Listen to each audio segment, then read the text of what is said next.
Welcome to another program tutorial. Today I have with me Gudbjörg and I'm Chris, and we're going to cover basic rowing technique. Rowing is a very essential skill for CrossFit because you're required to row in CrossFit competition, in the general class, and also it comes up in the open from time to time. So rowing mostly relies on efficient timing, good rhythm, and we start as always in our tutorials with the basic positions first. So Gudbjörg is going to sit on the rower, have the straps nice and loose. The straps always should be on the widest part of the foot, and then you should pull them close to you so your feet are nice and secure on the footrest of the rower. Always put the handle in the mount for the handle so you can pick it up easily when you start rowing, and set up your monitor however you like. The first position we're going to cover is the most important one when you initiate your rowing stroke, which we refer to as the catch position. In the catch position we're always looking for vertical shins. Vertical means here in reference to the floor. So when you look from the side, your shins should have like a 90-degree angle with the floor. The second thing, your arms should be nice and relaxed and your gaze is always forward. The last thing, we always want an engaged upper back and a tight core. That's our first position, and we just recommend going into this position and holding it for maybe sets of 20 seconds to get comfortable. Especially with the compression of the hip, which can be uncomfortable, but you can maybe turn out your legs a bit to the side or bring the knees in a bit, whatever feels comfortable for you. From here we're going to initiate a drive. The drive is the main stroke of the rowing. So we use our legs, we extend at the hip, and we pull the handle to our chest. And now we're in the last static position, which is the so-called finish position. In the finish position, you have your forearms parallel to the floor, you have your elbows nice and close to the body, and your gaze is still forward. Your upper body now has a slight lean backwards, and a very important thing here is your quads need to be nice and relaxed as well. You don't want to overemphasize the pressure on your quads, because then your legs may die very quickly during rowing watts. So that's our finish position, and now we introduce the recovery. For the recovery we release the arms, then we bend at the hip, and now we bend at the knee and push the sled all the way forward into our catch position, which we are already familiar with. And if you can handle these positions and if you can move into them properly, you're ready for the full rowing stroke. For the rowing stroke, as I said in the beginning, timing is very important. For correct timing, for the drive, we always want to extend our legs first, our hips second, and then pull with our arms latest. Gudbjörg is going to demonstrate five proper rowing strokes now. And just focus on the drive, where she is extending her legs first, then at the hip, and then the last thing is pulling the handle right to your sternum.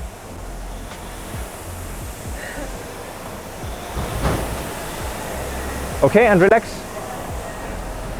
The next phase we're going to cover in more detail is the recovery phase. So when we release our arms and come back forward. What we want to see here is the correct timing of hips, legs and arms again. So Gudbjörg is going to do 5 more rowing strokes, and now pay proper attention to the timing of the recovery phase, where she releases the arms, bends at the hip, and then last thing is bending at the knee. What you can think of is the timing of 2 to 1. So 1 is the timing of the actual rowing stroke, and 2 is the timing of the recovery phase. So you can say 1, 1, 2, 1, 1, 2. And if you can manage that rhythm properly, you're set to have a good rowing technique. If you're just starting out with rowing, you obviously need more technical practice. And what we usually do with technical practice is that we take a whole complex movement and divide it into its parts. So we're going to give you 3 technical drills you can practice to improve your rowing. The first one is arms only. It feels a bit unnecessary and silly in the beginning, but it really helps with understanding the positioning and where the handles go. So you set up nice and tight in your finish position, then release the arms and then pull the handle back to your chest. And you basically do that for 30 seconds on, 30 seconds off, for example, or you can do 10 to 15 reps and then rest for 30 seconds. And we always recommend 3 to 5 sets. That's our first drill, arms only.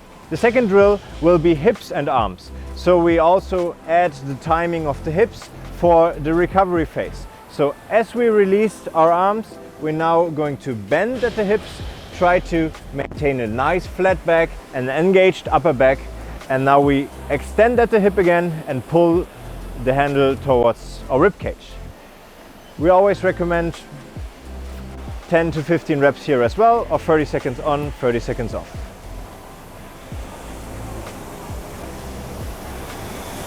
Do 2 more. If you mastered the first 2 drills, you're ready for the next drill, which would mean half sled. So you're not going into the full rowing stroke, but we're going to add some knee flexion where we straighten the arms, bend at the hip, and now bend at the knee, and now reverse everything for our drive. Do 5 here as well. 2, 3, 4, 5. And if you master this one as well, you can move into the full proper rowing stroke where you cover the most distance of the sled, which really allows for a powerful stroke, and it also allows you to have a nice high pace with a high power output. It's very hard to get everything right in the first place. That's why we're going to show you the most common errors that can occur, so you really know what you have to focus on and try to correct these mistakes for an efficient rowing stroke. The first one would be pulling with the arms too early. Rowerg is going to demonstrate how that would look. And to clarify, that's how it should not look. Rowing with the arms too early just puts too much stress on your shoulders and on your arms, and you're not even using your legs and your hips properly. The second mistake we see very often is opening at the hips too early. Now you're using your legs and your hips a bit, but not as much as you would need to use them for a proper rowing technique, but this is also going to be demonstrated. Look at the shoulders, how they move too early, too far back. That's also something we would need to correct by going back to our drills and simplifying the movement again before you go into this complex movement of the full rowing stroke. The last error we most commonly see would be incorrect timing. And I would say this is the most common error that you see in the day-to-day of CrossFit, for example in the CrossFit class, where people just want to go fast on the rower and sometimes don't realize that just doing a lot of strokes per minute doesn't always mean you have a fast pace. So proper timing, we already demonstrated it with our 1 and 2 drill, where we count to 1 when we drive and to 2 when we recover. And now Rowerg is going to demonstrate how improper timing would look like. Okay, and stop. One thing we usually suggest, even to our best athletes, is use the monitor to help you guide your technique. What you can do is, as you set up your monitor, you move to the display button where you press it a couple of times until you can see the so-called strength curve. With the strength curve, you can evaluate how well you've been performing your rowing strokes, because your pace is basically the result of the area under your curve. Rowerg is going to start rowing now.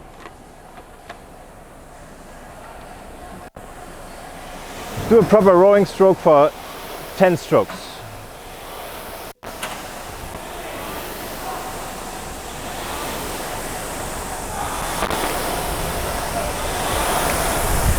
And as you can see, the more area that is covered under the curve, the better your rowing stroke. What you want is that this line moves like straight up and covers like a nice round shape and goes all the way down.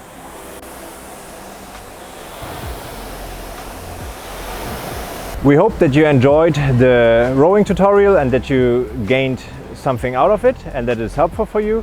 If you want more tutorials, we have the skier tutorial, for example, over here, which you can watch next.